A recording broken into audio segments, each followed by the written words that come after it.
Now the other mode to could someone shut off the water, please? That's gonna have an automatic solenoid on it, by the way. Okay. So that'll be wired into the panel. So only when that's on. Actually, it's not even wired. It's wired into this switch here. So when the carriage comes on, that's the only time that the water is actually going to be able to come on. So the other mode I didn't talk about is manual mode. So when you switch it to manual, nothing's going to move until you tell it to move with the joystick. So you're literally controlling the motion of the unit with the joystick. So if you leave in the afternoon after filling it up and you forget to switch it back to auto, it's not going to do anything. Correct. Yeah. You won't run through its automatic motor, I think? No, it won't run through the automatic motor until it's on auto. Okay. You move it in all four directions. If it's unlike when it's an auto mode, you use a joystick to trip it back, but it's going to do is all this back and forth function automatically. So manual mode is useful mostly for maintenance, like if you needed to get in a certain position to be able to reach it to grease it or something. You want to do it quickly, throw it to manual, use the joystick to get it where you want it, and then shut it all off again. It's not really going to be that functional for your daily operation. Like when you're in manual mode, the joystick, you have to hold the joystick down in the direction. If you let go, it's not like you just it goes, you have to hold it. Let's go over the VFD side.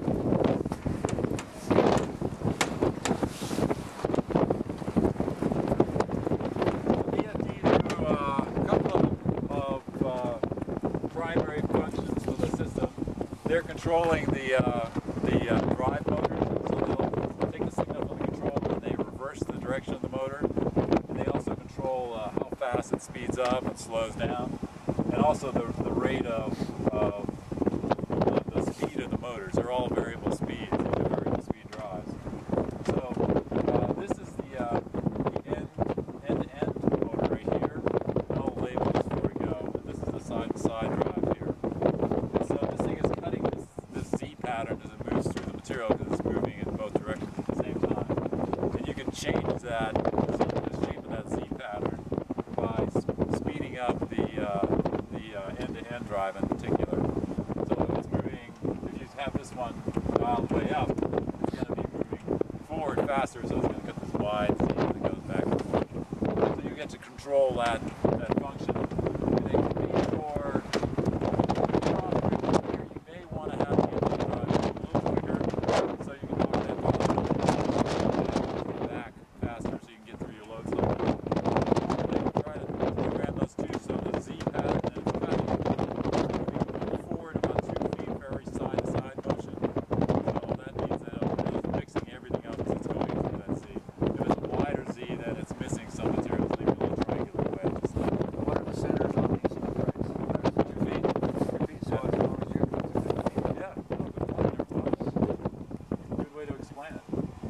And then what can happen is we set, these are actually acting as the motor overload, so if something gets bound in the system, then these will act as essentially the things that'll shut the motor off, the breaker. And when that happens, it throws an error code up, and the system won't start, so you come in and hit the start, and nothing's going to happen.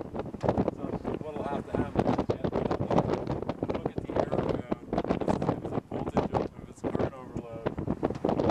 It's not going to find out how much. The first thing is something, whatever lined up.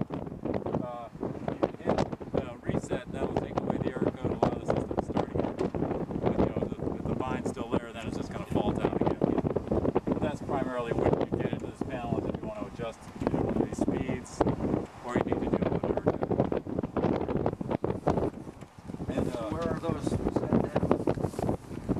yeah, this is usually like less than 50%. But this is This is the speed of the auger. that's longer. This is almost always on. All just about 100%. Okay. You can change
not sure if that's going to be staying out here or not, or Right there.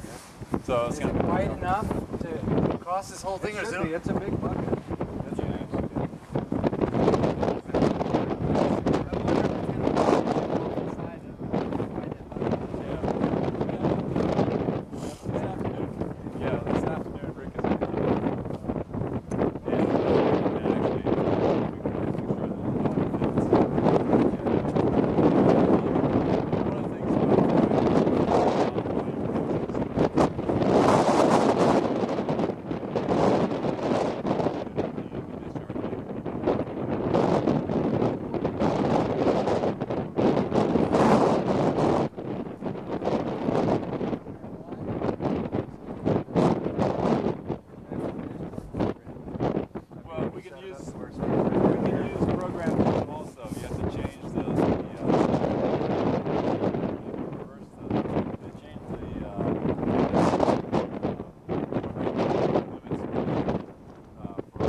and then go away 2 minutes right. and then come back and go away and be back. So you've got program 2 when you're loading it, and then if you switch that program, it's program 2 to discharge it. Got it. Yeah. So the thing you would have to change is what then? It's called the program 2 limit switch. Okay. You just switch which end. Yeah. So instead of going up to limit switch 1 and then away again, I'll go limit switch 2 and then go away and come back again. Is that something that people can practice or just try switching that back and forth so they can learn how to do that? Sure. Yeah, That's something that's that would be helpful. Nope. I wonder how well the voice is coming through. You might have one of them. Press the button. Yeah, that's what I was going to do. So. We can take turns. I'll just get a recording of one of them and then step back here. So anyway, right now it's back to its main menu. So in order to change the parameters, you have to hold down button A. Right there. Yeah. So you let it go now, and it brings up the thing. So so you hit B. Okay, jump in, LF. Yeah.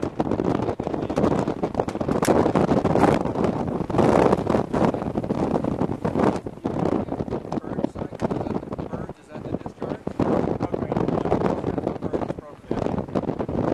So now it's